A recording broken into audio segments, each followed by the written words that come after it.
Everybody, excuse me, my name's Ed. Just gonna be a short haul video. Excuse me. Okay, so we'll just jump into it. First comic is Justice League number 41. This character here on the cover, the Red Lion, it's basically a satire on the Marvel's Black Panther character. For people who don't know, the current writer here of Justice League is Christopher Priest, and Christopher Priest actually used to write Black Panther for Marvel several years back, and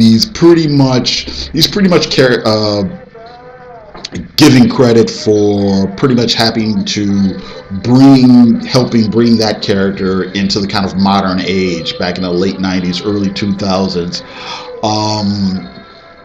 Making the character smarter, tougher, a little bit more badass, increasing his, tech and gear, and really expanding on the world and its mythos and things like that. So he's kind of like a wink, wink, nudge, nudge type parody type character. Marvel does stuff like, the Squadron Supreme, who are parodies of the Justice League. DC every once in a while, does the same thing. So that's what's going on here. Ready? Ragman number 6. I've mostly been enjoying it. This kind of reinterpretation of the character. We've got the whole thing where Etrigan, where is he at? Here he is.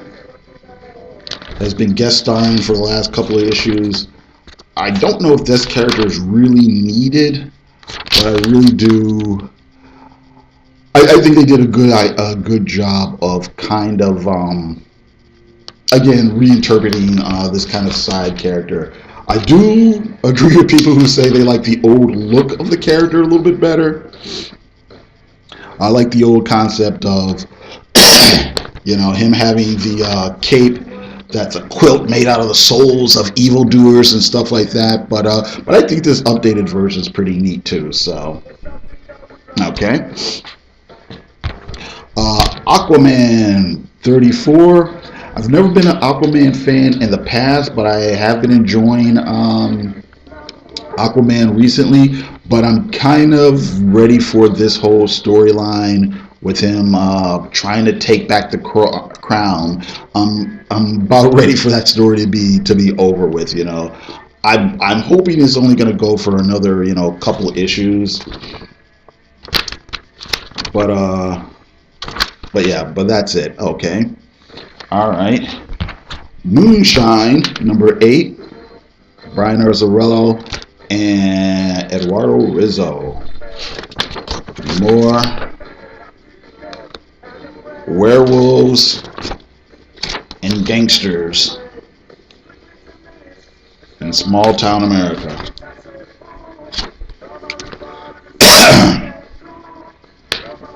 And there's this whole weird subtext kind of touching on things like race and poverty and stuff like that. They may or may not be bringing in, well, I haven't read this issue yet obviously, but they may or may not be bringing in like spirituality and religion as well. We'll see. But okay. Punk's Not Dead, number 2, basically about this wimpy kid who is being mentored by the ghost of Sid Vicious. Or at least that's the main hook. There's this other thing that's going on.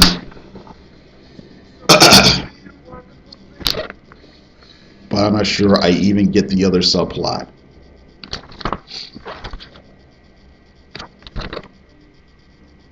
So I like the first issue mostly. So I'm on board for at least a couple more issues. It doesn't seem bad. I like the art. I like the relationship that this kid has with, like I said, Sid Vicious's ghost. So yeah.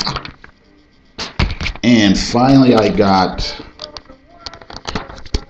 Kill or Be Killed number 17. I bought the wraparound cover. You know what they should have used for the cover though? They should have used this image.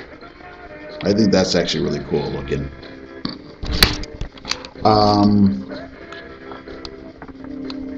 Yeah, I don't have anything deep to say about it. Just, solid stuff from Ed Brubaker and Sean Phillips.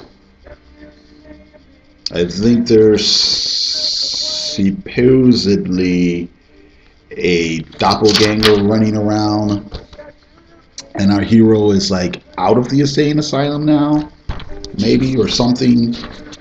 And I guess he has to figure out who the doppelganger is. I'm not too sure. We'll see what goes on in this chapter. I actually kind of think, well, I'm not going to say what I think's going on. I don't want to spoil it for anybody else. All right, so yeah, I guess that's pretty much it this week. When I went to buy my comics, there are all these movie trailers like on the same block of that particular store, and it looks like they're shooting a TV pilot over there. So I thought that was kind of interesting. I'm gonna shoot a trade review today, and if things go well, I might be able to shoot a second one. I'll shoot at least one and try to have it up by the weekend. So what else? I guess that's pretty much it. Thanks a lot for watching. You guys have a good day.